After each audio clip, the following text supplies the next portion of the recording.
Hi, good afternoon. My name is Miss Dee Dee Davis. I'm the Adult Services Librarian here at the Vista Grande Library. And while you think I may be saluting because of my military garb, I'm actually signing in ASL, American Sign Language.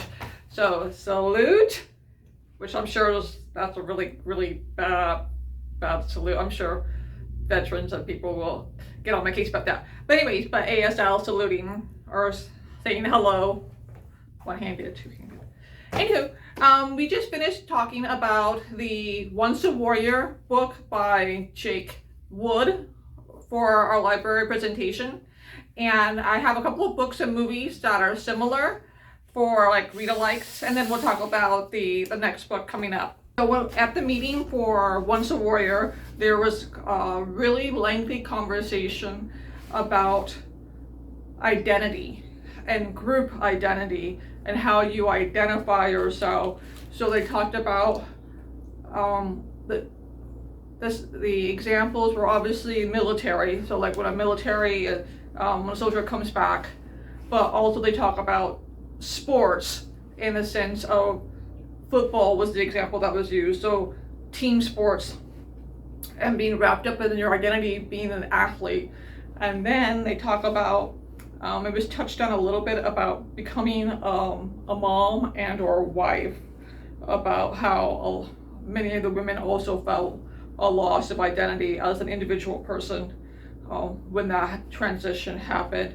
So it was really interesting. It was really interesting, and it was. If you have any questions or comments about that particular part, you can obviously write in. Is What It's Like to Go to War by Karl Marlantes. I think that's how you pronounce his last name. And this is a wonderful book. In fact, I had nominated this book as my favorite book of the year about like 5 years ago.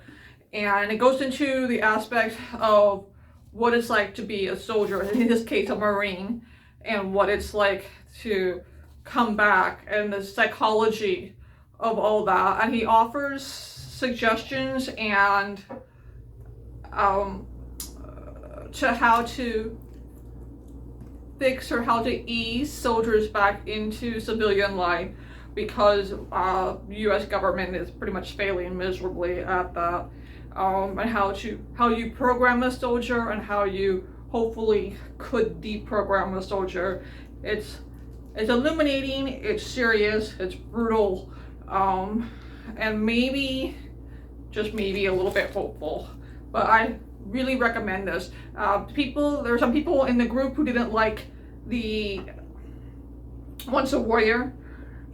They didn't, for some reason, I know the reasons, but they thought that maybe it wasn't well written enough. And this one, I believe, is more, I really liked the book. I thought it was well written, but not everybody agreed. This one is more superior in the writing. If that was a deterrent from the previous book, this is a better suggestion. The other book that I have is called American Odyssey. Sure, we're going to have to edit that out. By Charles Chapman. And this gentleman actually was a teacher here at the Vista Grande High School, and a wonderful, sweet man. And this talks about his life, I believe, in the Army. I believe it was in but he's also a local author, so we always try to support our local authors. And this also, again, was done very well and got a lot of accolades from our local population, from our readers. So not only is he a hometown boy situation, but his memories were also well thought out. So again, I would recommend this. And then we have some movies. So Hacksaw Ridge, if you haven't seen it, is Desmond Doss, who is the conscientious objector. So he doesn't take any weapons into his service and war. Based on a true story, and it's a fabulous movie. And it's brutal, but it's a fabulous movie. And they actually edit out some of the events during his tours in his service in his life, because they seemed almost mythically impossible, and they also couldn't fit it into the time frame. So just know that it's really, really well done, and highly recommend it. Total true story.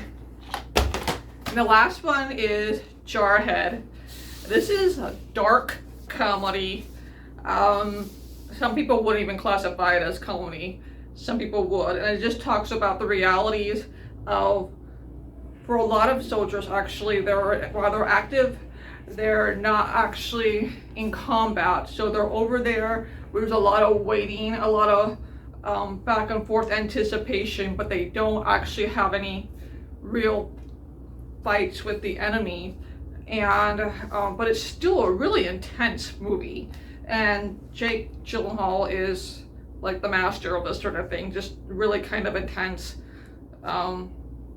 actor portrayals in his roles. So again, recommend it if you haven't seen it. It's kind of, Desmond Doss is a little bit sweeter, and his language and disposition, and this guy is more raw and rough. So I don't know what your comfort level is for those sort of things. But anyway, going back to the last book that we were doing, or the last book of the year, I guess, but not the season, the last book of the year, is the Barbizon, which is the hotel that set women free. And this was, I believe, in New York. In New York, that's right. I was in New York, and it was the first time really that a hotel was available to women, strictly women, as a place, like an apartments besides a hotel, but as apartments to kind of like an emancipation. So like men had gentlemen's clubs, the original term of gentlemen's clubs, not the seedier modern version of it, but the original term of gentlemen's club. And this was kind of a little bit, tad bit like that for the females. And to unchaperoned women, clutch your pearls. Anyway, so this was really, this is the next book that we'll be doing on the first Wednesday of December to go over this. And you can pick up your copy at the Vista Grande library, or you can write your name on the wait list. So that's coming up. At ease. This